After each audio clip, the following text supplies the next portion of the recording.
grands événements qui ont émaillé la scène égyptienne durant les derniers jours, que ce soit sur la scène politique, économique ou quand même sur la scène du tourisme ici en Égypte. Donc très rapidement, nous allons commencer cette nouvelle tournée dans le monde égyptien par les activités présidentielles. Cette fois-ci, on trouve que le président Abdel Fattah al-Sisi a ordonné d'accélérer le processus de dédouanement de toutes les marchandises retenues dans les ports et leur acheminement sur le marché, ainsi que l'achèvement de toutes les procédures liées à la gouvernance du système de dédouanement. Le chef de l'État a tenu une réunion hier, c'est-à-dire le mardi, avec le Premier ministre Mostafa Madbouli, le ministre des Finances Mohamed Maït et le vice-ministre des Finances et pour les politiques financières Ahmed Koujak, afin de suivre la situation actuelle et future de taux de dédouanement pour les marchandises retenues dans les ports à l'échelle nationale. La réunion a également porté sur l'évolution des indicateurs de la performance financière de l'État, de l'activité des secteurs de la douane et des impôts, selon les déclarations faites par le porte-parole de la présidence, M. Bassem Radi.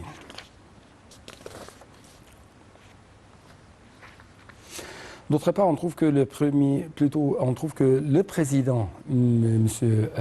Abdel Fattah al-Sisi, s'est réuni hier avec le Premier ministre, Dr Mostafa Madbouli, le ministre des Finances, Dr Mohamed Maït, le ministre de l'Agriculture, Saad al-Khoussir, le ministre de l'État et de la Production militaire, Mohamed Salah Eddin, ainsi qu'avec le chef de l'autorité du génie des forces armées, Ahmed Higazi.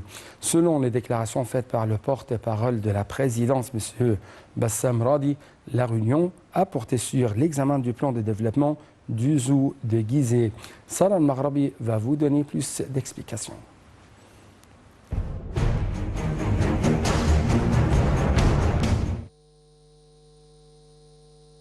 Le président Abdel Fattah al-Sisi a dirigé la mise en œuvre du projet de développement du zoo de Gizeh de manière comparable à ses homologues internationaux, en renforçant sa valeur archéologique historique en tant que l'un des plus anciens zoos du monde dans le cadre de sa représentation sur la base des normes environnementales internationales afin d'être un débouché pour accueillir les visiteurs de toute la République.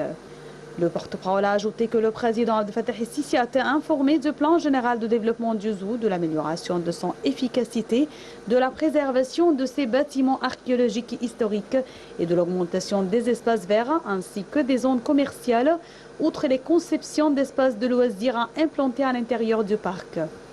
La réunion a abordé aussi des propositions concernant l'exploitation et la gestion du parc, tout en le reliant au parc d'Orman, tel qu'il était à l'origine, pour maximiser le bénéfice de l'établissement d'un jardin unique et riche en diversité animale et végétale, en plus de solliciter l'aide du secteur privé à cet égard pour participer à la réalisation des travaux d'aménagement et d'exploitation du zoo. Selon le porte-parole de la présidence, le chef de l'État a donné des directives de réaliser ce projet de développement, à l'instar des autres parcs zoologiques mondiaux, et en optimisant sa valeur archéologique et historique, étant un des plus anciens zoos du monde. Ce projet s'inscrit dans le cadre d'une nouvelle représentation du zoo qui se base sur des normes écologiques mondiales et pour devenir un véritable poumon vert à ses visiteurs de la part de la République.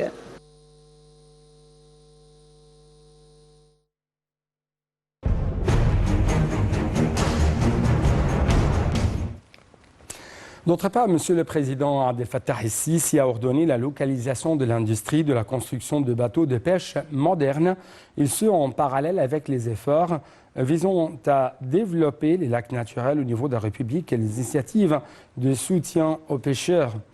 Selon le porte-parole de la présidence de la République, Bassem Radi, ces directives auront un impact direct sur le doublement de la production de poissons de ces lacs, le soutien des conditions économiques des pêcheurs, le renforcement de la sécurité alimentaire et de l'économie nationale, et ce dans le cadre de la stratégie de l'État immuable liée à la bonne gestion et l'exploitation optimale des ressources naturelles.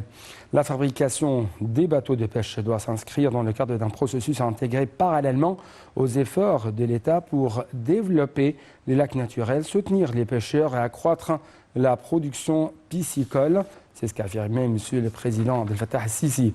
Alors qu'il présidait une réunion du gouvernement lundi, le chef de l'État a expliqué que le but aussi était de conforter la sécurité alimentaire, l'économie nationale et d'optimiser la gestion des ressources de l'État. Le porte-parole de la présidence a affirmé que la réunion avait porté d'eux-mêmes sur l'avancement de projets d'implantation de l'industrie de la pêche en Égypte.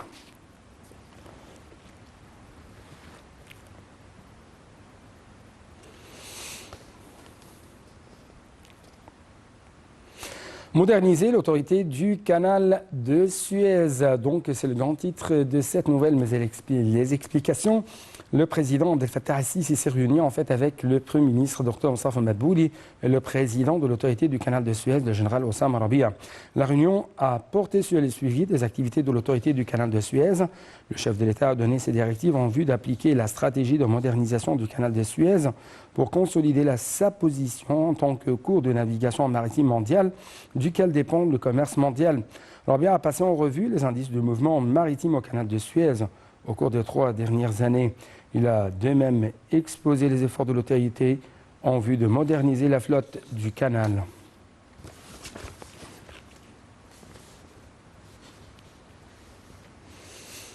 Le Premier ministre Dr Mostafa Madbouli a examiné lundi le plan de la construction d'une cité industrielle dans la ville de Nouvel-Octobre qui attirera des investissements étrangers mais aussi locaux d'une valeur de 20 milliards de livres égyptiennes. Les détails.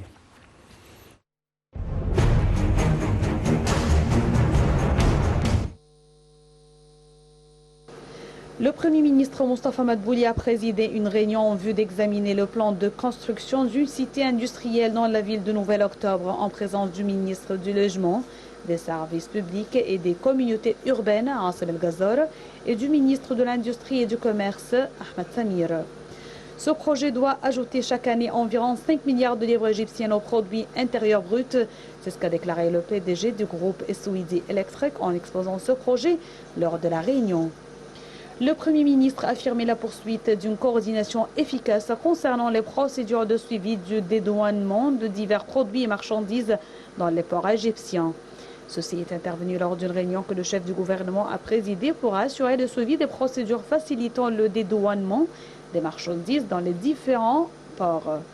Il existe un groupe de travail composé des ministères des Finances, du Commerce et de l'Industrie et la Banque centrale et en coordination avec la Fédération des chambres de commerce et la Fédération des industries.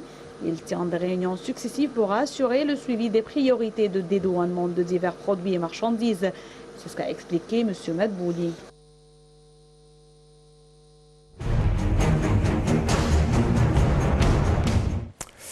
Donc, un moment après ça, on va être ensemble dans une tournée dans le monde des chiffres, dans le monde de l'économie égyptienne.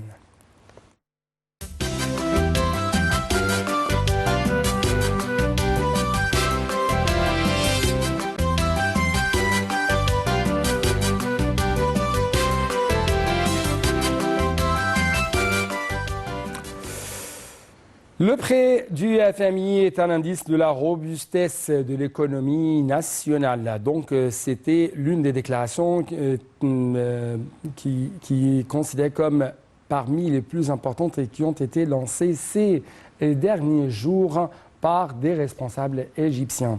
Avec plus de précision, le porte-parole du Conseil des ministres, Nader Saad, a indiqué que l'État se trouvait dans une meilleure situation qui lui a permis de prendre d'importantes décisions, et ce, après l'obtention d'un prêt du Fonds monétaire international, FMI.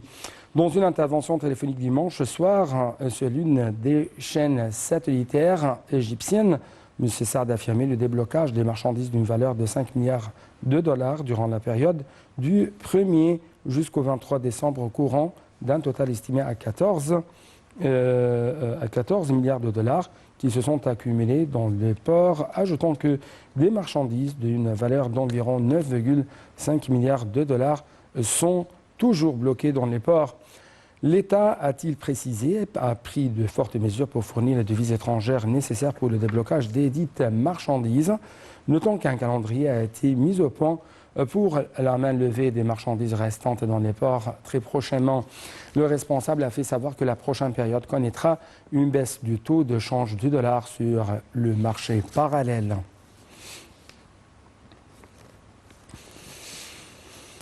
Durant les derniers jours, le conseil d'administration de la Banque centrale d'Égypte a adopté certaines décisions pour soutenir la stratégie de transformation numérique et créer une société moins dépendante des billets. Ces décisions seront valides pendant un an à partir du 1er janvier 2023, selon un communiqué publié dimanche par la Banque centrale. Selon ces décisions, les clients seront exonérés de toutes les dépenses et commissions liées au service de virement bancaire pour les particuliers qui sont effectués en livre par voie électrique, ou plutôt par voie électronique. Les clients concernant par le système national de paiement en temps réel qui a été lancé en avril 2022 seront exonérés de toutes les dépenses et commissions liées au service de virement en temps réel.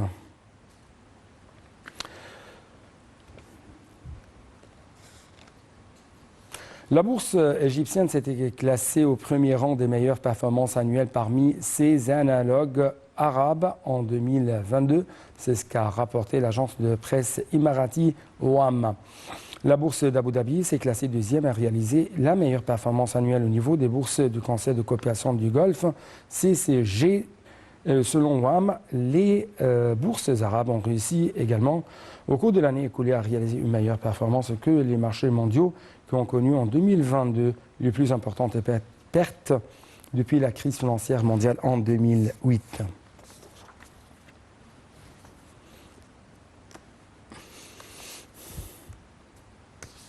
Sur le plan énergétique, l'Égypte cherche à atteindre 60% de l'énergie renouvelable conformément à la stratégie 2035 et 72% d'ici 2040, selon des affirmations faites par le ministre de l'Électricité et de l'Énergie renouvelable, M. Mohamed Chakir, lors de la réunion de la Commission de l'Industrie de la Chambre des représentants. Le système d'énergie renouvelable dominera la production d'énergie au cours des 15 ou 20 prochaines années, a-t-il ajouté, rappelant que le ministère a élaboré un plan depuis 2014 pour supprimer complètement la subvention à l'électricité en Égypte, mais le changement du taux de change a affecté le tarif de l'électricité.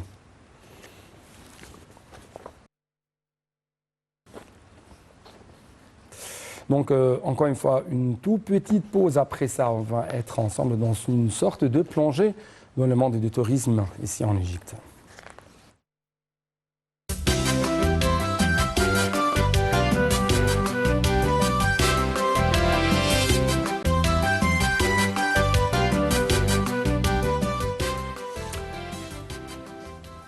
À la une donc de cette plongée dans le monde du tourisme égyptien, c'est la récupération du sarcophage vert des États-Unis. Avec plus des détails, le ministre égyptien des Affaires étrangères Samar Chokri a affirmé que l'Égypte a accordé un vif intérêt au dossier de la récupération des antiquités sorties clandestinement du pays. Le ministre du Tourisme des Antiquités, M. Ahmad Aïssa, a, pour sa part, confirmé que l'Égypte ne renoncerait pas à récupérer ces antiquités égyptiennes de l'étranger.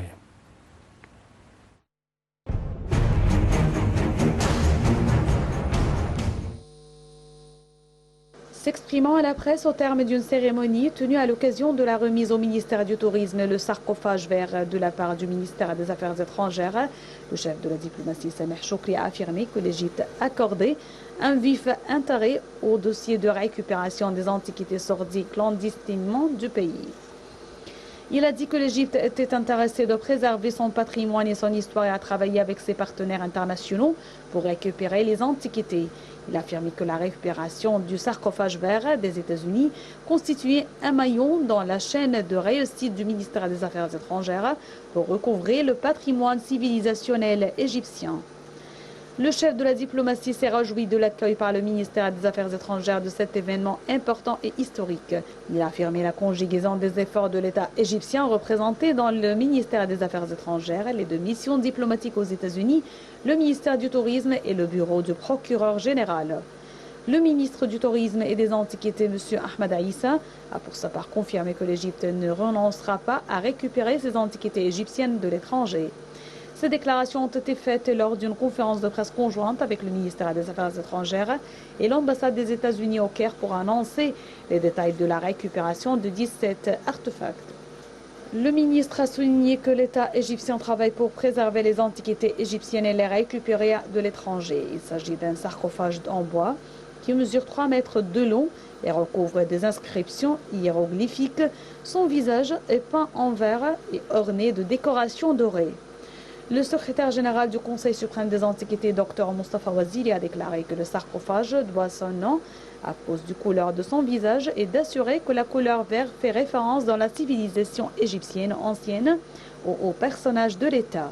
Le sarcophage sera transféré au laboratoire du musée égyptien de Tahrir, dans lequel des premiers soins seront effectués ainsi que des préparatifs nécessaires pour commencer une restauration minutieuse. Ensuite, son emplacement sera fixé.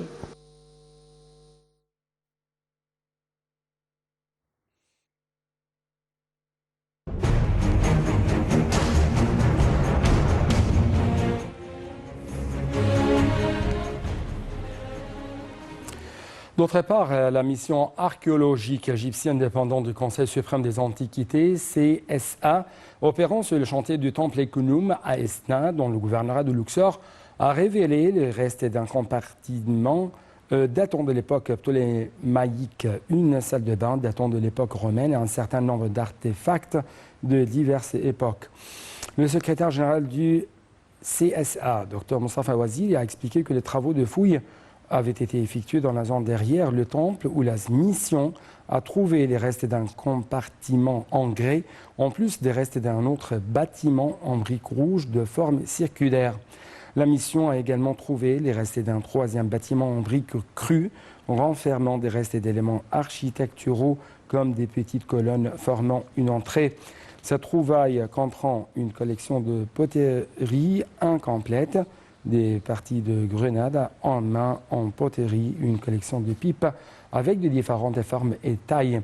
De poursuivre, la mission a également mis à jour les ruines d'un bâtiment utilisé comme un dépôt d'armes. Ce dernier fut donc conçu à Esna pendant la période de Mohamed Ali Pacha, de bois ainsi que quelques anciens blocs réutilisés appartenant aux anciens monuments romains et égyptiens de la région. Clôturons donc cette édition par cette découverte d'une vingtaine de tombes adamiettes. Donc la mission archéologique égyptienne affiliée au Conseil suprême des Antiquités, opérant sur le chantier de Tel Asar el-Dir, dans la nouvelle Damiette, a révélé une vingtaine de tombes qui datent de la basse époque, et ce lors des travaux de fouilles de la mission. Le SG du CSA, Dr Mustafa Mustafa Waziri, considère que cette importante découverte est un ajout scientifique archéologique important qui peut réécrire l'histoire de Damiette. D'ailleurs, le chef du secteur des antiquités égyptiennes, Dr Ayman Ashmawi, a expliqué que les tombes sont en terre crue, en simple fosse. Par ailleurs, le chef du département central des antiquités de la Basse-Égypte et du Sinaï et le chef de la mission a expliqué que les feuilles d'or retrouvées représentaient les déesses Isis, Bastet et Hika. Et d'ajouter que la mission a aussi découvert une gamme d'amulettes funéraires et de modèles miniatures utilisés pour préserver les parties du corps lors du processus de momification. Donc avec cela, nous devons vous dire c'était tout pour cette tournée dans le monde égyptien en général et spécialement pour le monde du tourisme ici en Égypte. C'est pourquoi permettez-moi de vous présenter tous mes remerciements et vous quand même souhaiter tous les meilleures bonnes choses dans le monde. Merci beaucoup et à la prochaine.